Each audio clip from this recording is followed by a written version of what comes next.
Hello everyone, welcome to our YouTube channel Shiksha Alliance. Today we are going to start our daily current affairs session of 6 November in which we will cover important news from several newspaper, PIB and various government sources. So let's start our daily current affairs session. Our first topic is rise in PMI. Purchasing Manager Index is an indicator of business activity both in manufacturing and service sector. जो purchasing manager index होता है वो एक indicator होता है business activity का दोनों ही मैन्युफैक्चरिंग और सर्विस सेक्टर के लिए. It is calculated separately for the manufacturing and service sector and then a composite index is also constructed. ये जो है कैलकुलेट किया जाता है सेपरेटली मैन्युफैक्चरिंग और सर्विस सेक्टर के लिए और बाद में एक कंपोजिट इंडेक्स भी कंस्ट्रक्ट किया जाता है.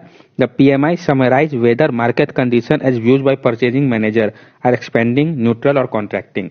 जो पीएमआई है वो समराइज करता है कि जो मार्केट का कंडीशन जैसा कि व्यू किया गया परचेजिंग मैनेजर के द्वारा कि वो एक्सपेंड कर रहा है कि न्यूट्रल है कि या कॉन्ट्रैक्ट कर रहा है. परचेजिंग मैनेजर इंडेक्स डाटा जो है उसका मीनिंग ये होता है the headline PMI is a number from 0 to 100. जो हेडलाइन परचेजिंग मैनेजर इंडेक्स होता है वो नंबर फ्रॉम 0 to 100 के बीच में होता है. अगर पीएमआई अबव 50 रिप्रेजेंट करता है कि एक्सपेंड कर रहा है कंपेयर टू प्रीवियस मंथ से. अगर पीएमआई अंडर 50 है तो वो रिप्रेजेंट करता है कि कॉन्ट्रैक्ट हो रहा है और लीडिंग 50 इंडिकेट नो चेंज. और अगर 50 का रीडिंग आ रहा है तो इसका मतलब कोई चेंजेस नहीं है. The PMI is usually release at the start of every month. जो पीएमआई है उसको यूजुअली रिलीज किया जाता है स्टार्ट ऑफ एवरी मंथ को. Recently India PMI rose from 56.8 in सितंबर टू 58.9 इन अक्टूबर 2020. और अभी हाल ही में क्या हुआ कि जो पीएमआई है इंडिया का वो 56.8 से सितंबर में 58.9 पहुंच गया अक्टूबर में बढ़ के. तो ये बता रहा है कि हमारा जो है पीएमआई एक्सपेंड कर रहा है. पीएमआई जो है वो कंपाइल किया गया था आईएचआई मार्केट के द्वारा for more than 40 economics world wide. ये जो है कंपाइल किया जाता है आईएचएस मार्केट के द्वारा मोर देन 50 इकोनॉमिक्स के लिए वर्ल्ड वाइड में. आईएचएस मार्केट एक ग्लोबल लीडर इंफॉर्मेशन है एनालिटिक्स एंड सॉल्यूशन का जो कि मेजर इंडस्ट्रीज और मार्केट जो कि डेवलप करते हैं इकोनॉमी को वर्ल्ड वाइड उसका एक इंडेक्स है. नेक्स्ट टॉपिक है हमारा पार्डनिंग पावर ऑफ गवर्नर. जो पार्डन करने का पावर है गवर्नर का. The supreme court has recently said that the investigation into the conspiracy behind x PM assassination in 1991 did not deter the governor from deciding the plea for pardon of convict. तो supreme court ने अभी हाल ही में ये कहा है कि जो इन्वेस्टिगेशन हो रहा था कि जो कॉन्स्पिरेसी था एक्स पीएम के असैसिनेशन को लेकर 1991 का इसको नहीं डिटर दिया करेगा जो गवर्नर के पार्डनिंग पावर है उसके अंदर. पार्डनिंग पावर ऑफ गवर्नर होता क्या है तो article 161 deal with pardoning power of governor. जो आर्टिकल 161 है वो डील करता है पार्डनिंग पावर से गवर्नर का. The governor can grant pardon, bribe, respite and remission of punishment और suspend, remit or compute the sentence of any person convict of any offence against any law relating to a matter to which the executive power of the state extend. जो governor है वो pardon दे सकता है, reprieve कर सकता है, respite व remission कर सकता है पनिशमेंट को, सस्पेंड, रिमिट और कम्यूट कर सकता है सेंटेंस जो है किसी भी पर्सन का जो कि कन्विक्टेड है किसी ऑफेंस के लिए अगेंस्ट किसी लॉ के लिए जो कि रिलेटेड हो मैटर जिसका एग्जीक्यूटिव पावर जो है स्टेट का जहाँ पे एक्सटेंड करता हो. जो गवर्नर है वो नहीं पार्डन कर सकता डेथ सेंटेंस को. प्रेसिडेंट के पास से पावर है डेथ सेंटेंस को पार्डन करने का. और गवर्नर नहीं पार्डन कर सकता है ना ही reprieve, respite, suspension, remission, commutation कर सकता है अगर पनिशमेंट व सेंटेंस कोर्ट मार्शल से रिलेटेड होगा तो, लेकिन प्रेसिडेंट कर सकता है. तो ये दो केसेस है जिसमें गवर्नर का पार्डन पावर नहीं चलता है. नेक्स्ट टॉपिक हमारा Punjab connection of Irish freedom movement. जो पंजाब का कनेक्शन है आयरिश फ्रीडम मूवमेंट से. Ireland is commemorating 100 year of the mutiny by a British army battalion station in Jalandhar and Solan in Punjab in support of the Irish freedom movement. जो Ireland है वो commemorate कर रहा है 100 ईयर जो हो गया है म्यूटेनी का जिसमें ब्रिटिश आर्मी बटालियन जो कि स्टेशन से जालंधर और सोलन में पंजाब के सपोर्ट करने के लिए आयरिश फ्रीडम मूवमेंट को. Irish mutiny in India. जो आयरिश म्यूटिनी इंडिया पे जो था the Connaught ranger were raise during the British army reform of 1881. जो कॉनॉट रेंजर थे उनको रेज किया गया था ब्रिटिश आर्मी रिफॉर्म के समय 1881 के. A British Army battalion belonging to the Connaught Ranger was the one in which Irish soldier mutinied in Jalandhar and Solan in Punjab. जो ब्रिटिश आर्मी का बैटेलियन था जो कि बिलोंग कर रहा था कॉनॉट रेंजर से उसमें आयरिश सोल्जर जो कि म्यूटेंट थे जालंधर और सोलन एरिया से पंजाब के. सोलन जो है वो अब हिमाचल प्रदेश में है बट इन 1920 में ये जो था पंजाब का पार्ट था. The first battalion of the Connaught ranger was station in Jalandhar since January 1920. और जो पहला रेंजर था वो कॉनॉट का वो स्टेशन था जालंधर में जनवरी 1920 से ही. उसके बाद इसको वो जो फर्स्ट वर्ल्ड वॉर हुआ था उसमें इनका पार्ट देखने को मिला था. अब रीजन क्या था ये जो म्यूटिनी हुआ था? The troops were protesting against the behaviour of the Black and Tans during the Irish war of independence 1919 to 22। जो ट्रूप्स थे वो प्रोटेस्ट कर रहे थे जो बिहेवियर था ब्लैक और ट्रांस का आयरिश वॉर ऑफ इंडिपेंडेंस को लेकर 1919 से 22 के टाइम पे। The black and tan were member of Irish Constabulary which had been recruited from Great Britain and mostly comprised demobilized soldiers who had fought in the First World War। जो black और tan थे उनमें ज्यादातर member जो कि Irish कॉन्टेम्पलरी के थे उनको रिक्रूट किया जा रहा था ग्रेट ब्रिटेन की तरफ से, जिसमें ज्यादातर जो थे वो डिमोबिलाइज सोल्जर थे जो कि लड़े थे फर्स्ट वर्ल्ड वॉर में।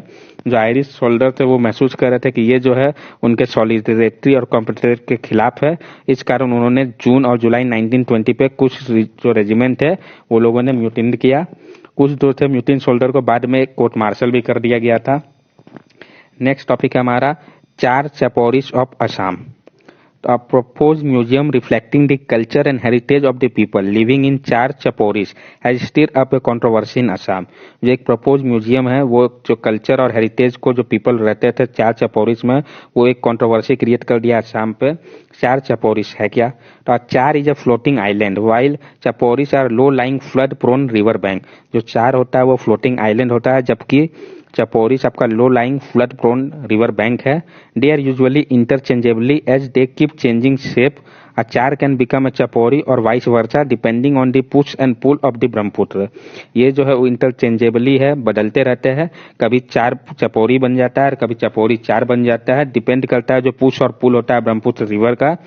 Prone to flood and erosion this area are mark by low development indices. और यहाँ क्या है ज्यादातर फ्लड और इरोजन होते रहता है, इस कारण ये जो एरिया है उसको मार्क किया गया है कि बहुत ही कम डेवलपमेंट इंडिसेस है। While Bengali origin Muslim primarily occupy this island, other communities such as Mising, Dioris, Kocharis, Nepalis also live here। जो बंगाली ओरिजिन मुस्लिम है प्राइमरली ऑक्युपाई कर रहे थे इस आइलैंड में, लेकिन उनके साथ साथ अदर कम्युनिटीज भी थे जैसे कि मिसिंग हो गए, डियोरिस हो गए, कोचारिस, नेपालिस, वो भी वहाँ पे रहते थे। ये जो पॉपुलर इमेजिनेशन था कि चार जो है वो सिनोनिमस है बंगाली स्पीकिंग मुस्लिम से, ये एक ड्यूबियस नेशनलिटी को लेके था। Who are मियाज? मियाज है कौन? The Miya community comprise descendant of Muslim migrant from East Bengal now Bangladesh to Assam. जो मिया कम्युनिटी था वो कंप्राइज कर रहे थे डिसेंडेंट मुस्लिम माइग्रेंट के ईस्ट बंगाल से जो कि बांग्लादेश है, वहां से जो असम आए थे। They came to be refer to as Miyas often in derogatory manner, और उनको रिफर किया जा रहा था मियाज डिरोगेटरी मैनर पे। The community migrated several waves starting with the British annexation of Assam in 1826 and continuing into the partition and 1971 Bangladesh liberation war. ये जो community से वो माइग्रेट किए थे अलग अलग वेव में, जैसे कि जब ब्रिटिश ने एनेक्स किया था असम को 1826 में, उस समय कुछ माइग्रेट किए, फिर जो पार्टीशन हुआ उसका जो 1971 में बांग्लादेश का लिबरेशन वॉर चला उस समय में, तो इस तरीके से सेवरल वेव्स हुआ था माइग्रेशन का। इसके कारण क्या हुआ, डेमोग्राफिक कंपोजिशन तो था इस रीजन को, उसमें चेंजेस आया। According to official data the population of chars at 24.90 lakh as per socio economic survey 2002-3। जो ऑफिशियल डाटा है पॉपुलेशन का चार का वो 24.90 लाख है सोशियो इकोनॉमिक सर्वे 2002 और 3 के अनुसार। While Bengali origin Muslim primarily occupy this island, other communities भी है जो Bengali origin Muslim primarily occupy कर रहे थे इस आइलैंड को, उसके साथ और भी कम्युनिटीज हम देख सकते हैं वहाँ पे पाए गए हैं। नेक्स्ट टॉपिक है हमारा नेशनल मॉनसून मिशन। तो मॉनसून के लिए mission, national monsoon mission was launch by ministry of earth science in 2012। तो नेशनल मॉनसून मिशन उसको लॉन्च किया गया था मिनिस्ट्री ऑफ अर्थ साइंस के द्वारा 2012 में। It aims to improve the forecasting skill by setting up a state of art dynamic prediction system of for monsoon rainfall different time scale. इसका मकसद क्या था, तो इम्प्रूव करना फोरकास्टिंग स्किल को, सेटअप करके एक state of the art dynamic prediction system को मॉनसून रेनफॉल के लिए डिफरेंट टाइम स्केल पे। जो नेशनल मॉनसून मिशन है वो बिल्ड करता है एक वर्किंग पार्टनरशिप बिटवीन एकेडमिक और रिसर्च के साथ और जो डेवलपमेंट ऑर्गेनाइजेशन है नेशनल और इंटरनेशनल लेवल पे। It augmentation with the HPC facilities has help the country in achieving a paradigm shift in weather and climate modelling for operating weather forecast. और इसने जो ऑगमेंटेशन किया एचपीसी फैसिलिटीज के साथ उसने ये काफी मदद किया कंट्री को अचीव करने में, जो पैराडिग्म शिफ्ट है वेदर और क्लाइमेट मॉडलिंग को लेकर और ऑपरेशनल वेदर फोरकास्टिंग को लेकर, उसमें काफी हेल्प मिला। Recently, National Council of Applied Economic Research has evaluated the economic benefit of the National Monsoon Mission। और अभी हाल ही में national council of applied economic research ने इवेल्युएट किया है जो इकोनॉमिक बेनिफिट है नेशनल मॉनसून मिशन का। The study referred to economic benefit and direct monetary gain to crop farmers, livestock rearer and fishermen in the country. जो study है वो refer करता है जो इकोनॉमिक बेनिफिट है डायरेक्ट मॉनेटरी गेन का क्रॉप फार्मर्स के लिए, लाइव स्टॉक रियरर्स के लिए, फिशरमैन के लिए इस कंट्री के. The benefit are from accurate weather forecasting by Indian meteorological department and other agencies working under the ministry of earth science.